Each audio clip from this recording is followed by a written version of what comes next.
नमस्कार, स्वागत है आपका। आप देख रहे हैं एबीपी न्यूज और आपके साथ हूं मैं दीपा बाफिला। सबसे पहले बात, अपराध की दुनिया में डर का दूसरा नाम रहे मुख्तार अंसारी की मौत की कर रहे हैं। माफिया मुख्तार अंसारी का दिल का दौरा पड़ने से उसकी मौत हो गई और कुछ देर में मुख्तार के शव का पोस्टमार्टम 5 डॉक्टर्स की टीम करेगी।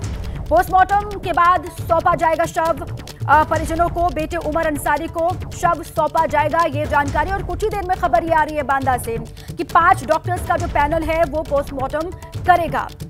मुख्तार अंसारी के शव का पोस्टमार्टम होगा बांदा मेडिकल कॉलेज में और उसके बाद फिर शव को गाजीपुर ले जाया जाएगा। परिजन गाजीपुर लेकर के जाएंगे। हमारे 2 सहयोगी हमारे साथ जुड़े हुए हैं, 3 सहयोगी हैं। अभिषेक उपाध्याय भी मेरे साथ बने हुए हैं, वीरेश पांडे गाजीपुर से मेरे साथ हैं, संजय त्रिपाठी बांदा से हमारे साथ जुड़े हुए हैं। सबसे पहले संजय, क्या जानकारी वहां से मिल पा रही है? 5 डॉक्टर्स का पैनल ये बताया जा रहा है कि पोस्टमार्टम वहां पर करेगा। कितने दिन में शुरू हो जाएगा पोस्टमार्टम? बस थोड़ी ही देर में पोस्टमार्टम शुरू होगा। और जैसे आपने बताया कि 5 डॉक्टरों का पैनल पोस्टमार्टम करेगा, तो मैं आपको बता दूं कि वो पैनल भी यहाँ पहुँच चुका है और साथ ही साथ मुख्तार अंसारी के जो बेटा उमर अंसारी है वो भी मौजूद है। 2 भतीजे मुख्तार अंसारी के मौजूद हैं और परिवार के कुछ दूसरे लोग भी मौजूद हैं, जिनकी मौजूदगी में ये पंचनामा भरा गया था। और अब जो पैनल पहुंच चुका है तो थोड़ी देर में पोस्टमार्टम शुरू होने की उम्मीद जताई जा रही है। ये भी जानकारी मिल रही है कि पोस्टमार्टम के बाद शव को उस वक्त यहाँ से ले जाया जाएगा जब जुमे की नमाज अदा हो जाएगी, क्योंकि रमज़ान का वक्त चल रहा है और आज जुमे का दिन है। लगभग 12:30 बजे का वक्त है बांदा में जुमे की नमाज का।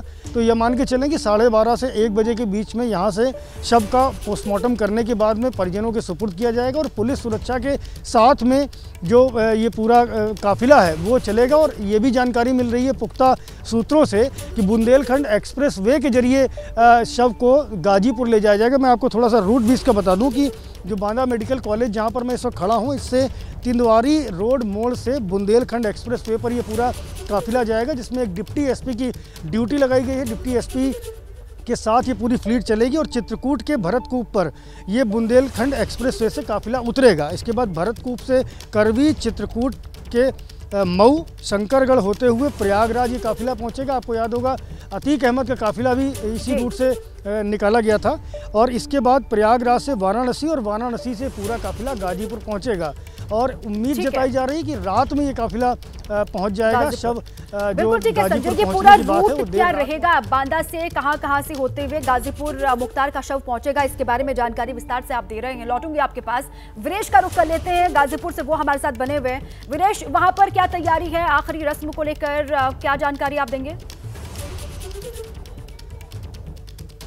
देखिए, मैं तस्वीरों से दिखाऊंगा। जब मुख्तार अंसारी का शव आएगा तो जहां सुपुर्द खाक होना है, जिस कब्रिस्तान में, वहां मैं मौजूद हूं। और ये जो मजदूर हैं, काम कर रहे हैं, जो परिजन हैं, उनकी निगरानी में काम हो रहा है। ये जो कब्र है वो 7.5 फीट जो लंबी है और 3.5 फीट चौड़ी है, 5.5 फीट गहरी है।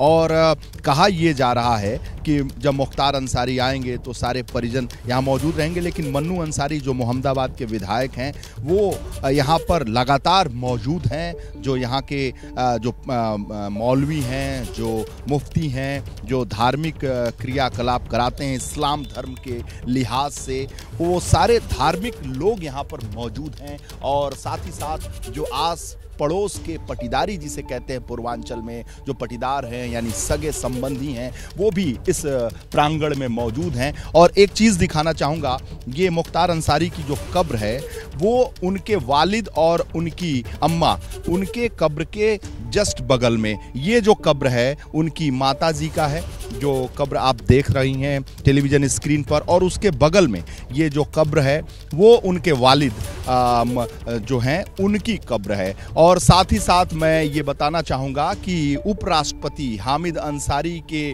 जो परिजन हैं उनकी भी कब्र, उनके माता पिता की भी कब्र इसके बगल में है। यानी जो पूर्व उपराष्ट्रपति हामिद अंसारी हैं वो इन्हीं के घर के पटीदारी से हैं, उनके रिश्तेदारी में हैं, एक घर के लोग हैं, परिजन हैं। तो आसपास ये जितने लोग आप देख रही हैं इस कब्रिस्तान में, ये सारे लोग उनके घर से ताल्लुक़ रखते हैं, उनके गांव से उनके सगी संबंधी हैं। और ये जो प्रक्रिया है सुपुर्द खाक की वो निरंतर चल रही है और सुबह लगभग 8 बजे से ये जो कब्र है उसे खोदा जा रहा है। तो जो चूंकि मुख्तार अंसारी की जो लंबाई तैयारी यहाँ पर चल रही है, यहीं पर मुख्तार अंसारी को सुपुर्द खाक किया जाएगा। जहाँ पर भी जो तस्वीर आप दिखा रहे हैं वहाँ पर आप जानकारी ये भी दे रहे हैं कि अंसारी परिवार से जिनका भी देहांत होता गया, यहीं पर सभी को सुपुर्द खाक किया गया है और वहीं पर कब्र खोदी जा रही है मुख्तार अंसारी को लेकर भी। देखिए, इसी बीच में बड़ी खबर हमारे पास है। मुख्तार की मौत के बाद सवाल लगातार उठ रहे सवालों पर एबीपी न्यूज से बोले हैं यूपी के मंत्री दयाशंकर सिंह। अगर मांग होगी तो जांच की जाएगी, ये उन्होंने कहा है। योगी सरकार में सबके साथ न्याय होता है और आगे भी होगा, इस बात का जिक्र उन्होंने किया है। मुख्तार की मौत के बाद जो सवाल उठ रहे हैं उस पर उन्होंने एबीपी न्यूज से खास बातचीत की है। सुन बातें। लोग आरोप लगा रहे हैं तमाम तरह के कि मिसहैपनिंग हुई है, जहर दे के मारा गया है। आप क्या ये एश्योर कर सकते हैं कि जो कुछ हो रहा है वो सब नियम कानून के मुताबिक होगा और कोई जांच चाह रहे तो जांच भी होगी? सही है, यदि किसी को कोई आपत्ति होगी तो उसकी जांच होगी और उसके लिए भी एजेंसियां बनी हुई हैं, वो जांच करके सही तथ्यों को सामने लाएंगे। योगी जी की सरकार में सबके साथ न्याय होगा। तो मुख्तार अंसारी की मौत पर कई सवाल भी खड़े हो रहे हैं। विपक्ष भी अब लामबंद होता हुआ दिखाई दे रहा है। अलग अलग दलों की तरफ से कहा जा रहा है कि इस पूरे की मामले की अब उच्च स्तरीय जांच होनी चाहिए। अभिषेक उपाध्याय लखनऊ से हमारे साथ बने हुए हैं, दयाशंकर सिंह से उन्होंने खास बातचीत की थी। अभिषेक, अब पूरे की मामले को लेकर हालांकि सच सबके सामने आना चाहिए, ये हर कोई चाहता भी है। अब वो मायावती हो या फिर अखिलेश यादव हो या फिर तमाम विपक्षी दलों के बड़े नेता हो, वो इस पर प्रतिक्रिया दे रहे हैं और उच्च स्तरीय जांच की मांग कर रहे हैं। अभिषेक, बिल्कुल, देखिए पॉलिटिकली ये मामला बहुत ही ज़्यादा सेंसिटिव है और इसीलिए विपक्ष की ओर से तो कल रात से ही आवाज़ अपनी उठाई जा रही है, तमाम सारे आरोप लगाए जा रहे हैं। कुल मिलाकर के आप यूँ समझिए कि इस मामले पर सियासत जो है वो धीरे धीरे उसका रुख बहुत ही साफ और बहुत ही तेज़ होता जा रहा है। मैं आपको एक बात और क्लियर कर दूं कि बीजेपी, जो हमारी जानकारी है कि बीजेपी में नेताओं को फिलहाल चुप रहने को कहा गया है, बोलने को मना किया गया है।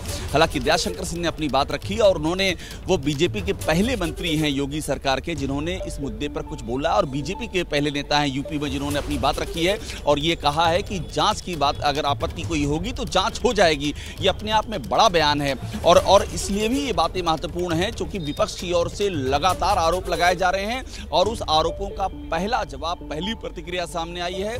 आप यूँ समझ लीजिए कि इस मामले में सियासत और भी ज़्यादा गरमाने और गहराने वाली है, उसके साफ संकेत यहाँ पर मिल रहे हैं। जी बिल्कुल ठीक है। दयाशंकर सिंह ने ही सबसे पहले एबीपी न्यूज से बातचीत की है और उन्होंने ये आश्वस्त किया है, अभिषेक आप भी ये बता रहे हैं और उनको दर्शकों ने सुना भी है। उन्होंने कहा कि योगी सरकार में सबके साथ न्याय होता है, अगर मांग होगी तो इसकी भी जांच होगी और न्याय यहाँ पर भी होगा।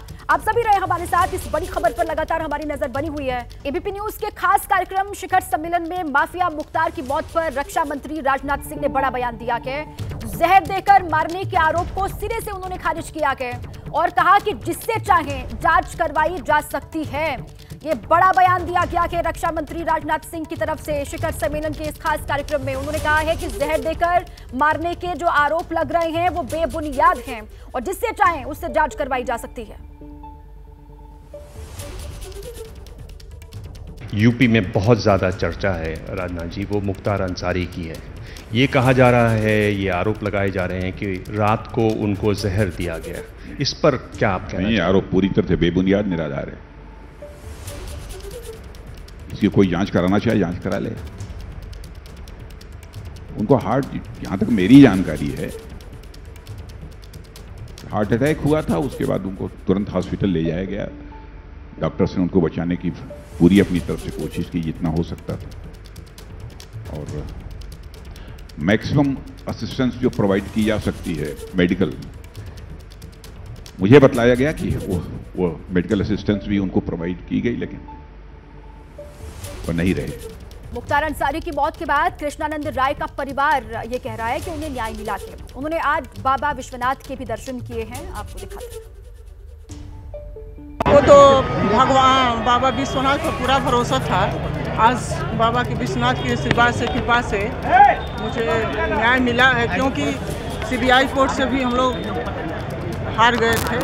आज योगी और मोदी जी का देन है जो कि आज हमको न्याय मिला है। सबसे पहले तो जितने बच्चे, जितने परिवार अनाथ हुए हैं, उसको बड़ा खुशी की बात है कि आज वो अपने को गर्व महसूस करते हैं कि ऐसे अपराधी का यहाँ से अंत हुआ है, इस धरती से बोझ खत्म हुआ है। दूसरे पक्षों के लिए उनको कोई ना कोई मुद्दा चाहिए, तो वो एक अपराधी में अपना मजहब ढूंढ रहे हैं। और मेरा ये मानना है कि रमज़ान के इस महीने में ये फैसला आया है, अल्लाह का दरबार कहिए चाहे बाबा विश्वनाथ का दरबार कहिए, ये फैसला हम लोगों के बीच में है, इसको स्वीकार है। देखिए, कृष्णानंद राय का परिवार और उनको आपने सुना, उन्होंने कहा कि आज उनको न्याय मिला है। हमारे सहयोगी अलग अलग जगहों से लगातार बने हुए इस बड़ी खबर पर आपको हर एक जानकारी देने के लिए आइए आपको सीधे ग्राउंड पर लिए चलें। संजय का एक बार फिर से रुख कर लेते हैं। संजय, कितना वक्त लगेगा पोस्टमार्टम में, क्या कहा जा रहा है और कब तक ये पोस्टमार्टम की रिपोर्ट सामने आ जाएगी? शुरू हो गया दीपा, पोस्टमार्टम शुरू हो गया है। ये ब्रेकिंग न्यूज़ मैं आपको दे रहा हूँ। सामने की तरफ जो रास्ता जा रहा है वहीं पर मोर्चरी है, वहीं इस वक्त पोस्टमार्टम की कार्रवाई शुरू हो चुकी है और लगभग मान के चलिए कि 1 घंटे के आसपास का वक्त लगेगा जो ये पोस्टमार्टम ख़त्म हो जाएगा। उसके बाद जो परिवार के लोग मौजूद हैं, मुख्तार अंसारी का बेटा उमर अंसारी मौजूद है, उनके परिवार के दूसरे लोग मौजूद हैं, उनके कुछ रिश्तेदार मौजूद हैं, उनको ये सब सुपुर्द किया जाएगा और उसके बाद यहाँ से पुलिस सुरक्षा के बीच में इस सब को क्षमा कीजिएगा गाजीपुर पहुँचाया जाएगा। तो पूरा जो तैयारियां हैं वो हो चुकी हैं, पुलिस अलर्ट पर है। थोड़ी ही देर में ये मान के चलिए कि पोस्टमार्टम की कार्रवाई पूरी हो जाएगी और उसके बाद जो आगे का कार्यक्रम है वो तय कर दिया गया है। तो मैं यही आपको जानकारी दे रहा हूँ इस वक्त कि पोस्टमार्टम शुरू हो चुका है। दीपा, पोस्टमार्टम शुरू हो चुका है और 1 घंटे के भीतर एक संजय जानकारी दे रहे हैं कि पोस्टमार्टम जो है वो कंप्लीट हो जाएगा। उसके बाद शव को बांदा से गाजीपुर ले जाया जाएगा। एक बार फिर से वीरेश का रुख कर लेते हैं। वीरेश, वहां पर लोग क्या कुछ कह रहे हैं, क्योंकि कहा तो यही जा रहा है सुबह से कि सन्नाटा पसरा हुआ है, वहां पर भी लोग घरों से बाहर नहीं निकल रहे हैं, लोग घरों में ही हैं। जो काम सुपुर्द खाक को लेकर है, कुछ लोग हैं जो वहां पर कर रहे हैं, जिनकी तस्वीर भी आप दिखा रहे हैं। बाकी सुरक्षा के लिहाज से वहां पर कैसे इंतजाम है? देखिए, इंतज़ाम की अगर हम बात करें, मैं इस वक्त कब्रिस्तान में हूं, तो जो परिजन हैं और जो मजदूर हैं जो काम कर रहे हैं इस पूरे मामले को लेकर, उनसे बात करने की कोशिश करूंगा। भैया, ये जो प्रक्रिया है कब तक खत्म हो जाएगी? 2-3 घंटे में ये कब्रिस्तान पूरा हो जाएगा, कब्र पूरा हो जाएगा। हाँ, तो ये कब से चल रहा है? ये 9 बजे करीब से शुरू हुआ है। क्या क्या होगा, कितनी लंबाई, कितनी चौड़ाई और क्या क्या इसमें रस्म होता है? ये 7.5 फुट लंबाई है और 5 फुट चौड़ाई है और 5 फुट इसकी गहराई है। कब तक खत्म हो जाएगा? 2-3 घंटे में ये मुकम्मल हो जाएगा, कब्र पूरा तैयार हो जाएगा। क्या क्या जो दर्शक हैं वो जानना चाहते हैं इसमें, जैसे ये गड्ढा हो गया, फिर उसके बाद से इसमें और क्या क्या चीज़ें डाली जाती हैं? जैसे कि अभी तैयार हो जाएगा, उसके बाद वहाँ से डेड बॉडी आएगा, उसको गुस्ल कराया जाएगा, उसके बाद जनाजे के मतलब उसको स्नान कराया? हाँ, स्नान कराया जाएगा। तो गुस्ल कराने के बाद, स्नान कराने के बाद वो उनको जनाजे के लिए लाया जाएगा। जनाजे की नमाज होती है, केवड़ा डाला जाएगा, केवड़ा जी के अंदर जब लाश आने, फूल डाला जाएगा इसमें? नहीं पड़ेगा, केवड़ा गुलाब। अच्छा, गुलाब केवड़ा खाली छिटाएगा चारों तरफ, उसके बाद लाश गुलाब जल और उसके डाल के, उसके बाद पटरा उटरा लगा के, उसके बाद अच्छा पटरा भी लगाया जाएगा? हाँ, मिट्टी चारों तरफ से लेवर के, उसके बाद सबको इसमें क्या लगेगा? इसमें पटरे लगेंगे। अच्छा, जो भी बैर के हों या बांस की होगी पटरे, वो इस पे लगाए जाएंगे। और इसके बाद जब सफाई हो जाएगी पूरी कब्रिस्तान मुकम्मल तरीके से, तो जब मुख्तार अंसारी साहब की यहाँ पे लाशें आ जाएंगी तो खाके शुपुत किया जाएगा। जब तो उसकी वजह से उसके बाद से वो अतर खुशबू देखने के बाद उनको लिटाया जाएगा। उसके फिर कब्र पे मिट्टी चढ़ देने के बाद सारी जनता देगी मिट्टी, और 70% से ज़्यादा हिंदू भाई यहाँ मिट्टी देंगे। 70% से ज़्यादा आज हिंदू भाई के घरों में खाना नहीं बना है। 70%, 30%, 70%। यही वजह है इन लोगों की जीत का। 35,000 वोट शिबतुल्लाह साहब पाते हैं और 70,000 हिंदू भाई उन्हें सपोर्ट कर वोट देते हैं और यहाँ विधायक बनते हैं। मैं ये देख रहा हूँ पूरे इलाके में एक सन्नाटा छाया हुआ है, हर घर बंद है, आंखें नम है। जी, इसलिए कि उनकी से मोहब्बत करने वाले थे। वो गरीबों की, मजलूमों की बातों को सुना करते थे। किसी बेटियों की शादी नहीं होती थी, वहाँ उसकी शादियाँ कराने के लिए दहेज, सामान, पैसा दिया करते थे। उनकी पूरी फैमिली वही है। कोई मसीहा कहता है, कोई डॉन कहता है, कोई रहनुमा कहता है। रहनुमा कह सकते हैं, डॉन नहीं है वो। मुख्तार अंसारी डॉन नहीं है, ये कौन का अदर डॉन है? बिल्कुल ठीक है वीरेश, एक पूरी क्राइम कुंडली साथ साथ लगातार पूरे जीवन काल में चलती रही मुख्तार अंसारी की। अब यहाँ पर जो लोग मौजूद हैं वो कुछ और ही बात कह रहे हैं। इसी बीच में देखिए सियासत भी लगातार जारी है। स्वामी प्रसाद मौर्य का पोस्ट आया कि उन्होंने कहा कि ये स्वाभाविक मौत नहीं बल्कि हत्या की साजिश प्रतीत होती है। ये एक्सपर्ट पोस्ट आप देख रहे हैं। पहले डॉक्टर्स के पैनल ने अस्पताल से डिस्चार्ज किया और कुछ घंटों बाद ही उनकी मौत हो गई। पारिवारिक जनों की तरफ से लगाए गए हत्या की साजिश की पुष्टि करती है। ये बात वो कह रहे हैं। एक्सपर्ट जो उनका पोस्ट है वो आपको मैं दिखा रही हूँ, बगल में आप देखिए। हत्या की साजिश प्रतीत होती है, ये उन्होंने कहा है। ये मौत स्वाभाविक तो नहीं लगती है। और साथ ही डॉक्टर्स के पैनल ने अस्पताल से डिस्चार्ज किया और कुछ घंटों के बाद ही उनकी मौत हो गई। परिवारिक जनों की तरफ से जो हत्या की साजिश के आरोप लगाए जा रहे हैं वो इस बात की पुष्टि करती है। इस बात का जिक्र वो कहते हुए नजर आ रहे हैं। स्वामी प्रसाद मौर्य का पोस्ट है, ये स्वाभाविक मौत नहीं हत्या की साजिश प्रतीत होती है। और साथ ही उन्होंने कहा कि न्याय का गला घोटने वालों का चेहरा, स्वामी प्रसाद मौर्य का ये एक्सपर्ट पोस्ट है। बेनकाब हो सके तथा थानों जेलों पुलिस अभिरक्षा में साजिश किए जो लगातार जाते हैं उससे भी पर्दा उठे, इस बात का जिक्र वो कर रहे हैं। सीधे आइए आपको अभिषेक उपाध्याय के पास लेके चलें, लखनऊ में वो मौजूद है। अभिषेक, अब लगातार सियासत हावी है इस पूरे मुद्दे को लेकर। मायावती की तरफ से, जैसे कि मैं पहले भी कह रही थी, वो खुद कह रही है कि उच्च स्तरीय जांच होनी चाहिए। स्वामी प्रसाद मौर्य कह रहे हैं कि ये स्वाभाविक मौत तो नहीं नजर आ रही है। हत्या किए जाने की और उनको स्लो पॉइजन दिए जाने के जो आरोप परिजन लगा रहे थे उस पर अब सवाल उठाते हुए, उस पर हामी भरते हुए कहीं ना कहीं स्वामी प्रसाद मौर्य दिखाई दे रहे हैं। देखिए, हमारे साथ में पंकज सिंह यहाँ पर मौजूद हैं, बीजेपी के विधायक हैं। मैं आपसे सिर्फ एक बात पूछ रहा हूँ कि विपक्ष लगातार आरोप लगा रहा है मुख्तार अंसारी की मौत पर कि ये जो है जानबूझ करके हुआ है, साजिश की गई है। आप बीजेपी के विधायक हैं, आप ये बताइए आपका क्या रिस्पॉन्स है? पंकज जी। नहीं, देखिए, ये विपक्ष की तो ये आदत है, ये हमेशा ही इस तरीके से जो कानून सम्मत कोई भी काम हो उस पर भी ये उंगली उठाते हैं। कोई आतंकवादी के मारे जाने पर भी ये रोना रोते हैं। तो ये विपक्ष का तो ये काम है, इनकी बात को कोई भरोसा। कह रहे हैं कि मुख्तार अंसारी ने पहले आशंका जता दी थी और वही हो गया। देखिए, वहाँ पर ये पोस्टमार्टम भी मुझे लगता है कि हो गया होगा, सारी हो रहा है अभी चल। हाँ, तो वो सारी रिपोर्ट सब लोगों के सामने है। और इस तरीके, लेकिन यह विपक्ष लोगों को गुमराह करने की कोशिश हमेशा वो किया करता है और इस बार भी यही कर रहा है। बात और जवाब दे दीजिए मुझे। और जहाँ तक रही, देखिए अभिषेक जी, ये कानून की बात तो और कानून की दुहाई ये मैं देख रहा हूँ समाजवादी पार्टी के जो नेता दे रहे हैं। ये लोग तब कब थे, ये तब कहाँ थे जब वहाँ पर सैकड़ों राउंड गोलियां यहाँ पर सड़कों पर चला करती थी उत्तर प्रदेश के। मुख्तार अंसारी के दौर की बात कर रहे हैं क्या? हाँ, ये मैं समाजवादी पार्टी के दौर की बात कर रहा हूँ। अच्छा है, ये आप जो कह रहे हैं, यही मुख्तार अंसारी का चट्टी कांड हुआ था, कृष्णानंद राय वाला कांड, कृष्णानंद राय वाली घटना आप जानते हैं, आपने कवर किया होगा। और उस समय खुलेआम सड़कों के ऊपर जिस तरीके से गोलियां चलती थीं, उस केस में भी जो हुआ था, तब कहाँ थी इनकी दुहाई, तब इनका कानून। कह रहे हैं जेल के भीतर थोड़ा ये सब होगा, जो उनका मेन आरोप है कि कानून के मुताबिक चलना चाहिए, जो वो आरोप लगा रहे हैं। नहीं, जेल के अंदर अब तो इनको ये समझ में आनी चाहिए ये बात कि हार्ट अटैक जब होता है, हार्ट फेल जब होगा किसी का, तो ये कोई जरूरी है कि वो कहाँ पर हो, सड़क पर हो सकता है, जेल में हो सकता है, कहीं हो सकता है। दीपा, देखिए पंकज सिंह ने अपनी बात कहते हुए आए हैं बीजेपी दफ्तर। शुक्रिया पंकज जी बात करने के लिए। तो इस तरह से बीजेपी की भी रिएक्शन सामने आ रही है। प्रतिक्रियाओं का दौर भी लगातार जारी है। पंकज सिंह बीजेपी की तरफ से वो बयान भी दे रहे थे। उन्होंने कहा कि ये तो विपक्ष की आदत हो गई है, हर मुद्दे पर सवाल उठाते हैं।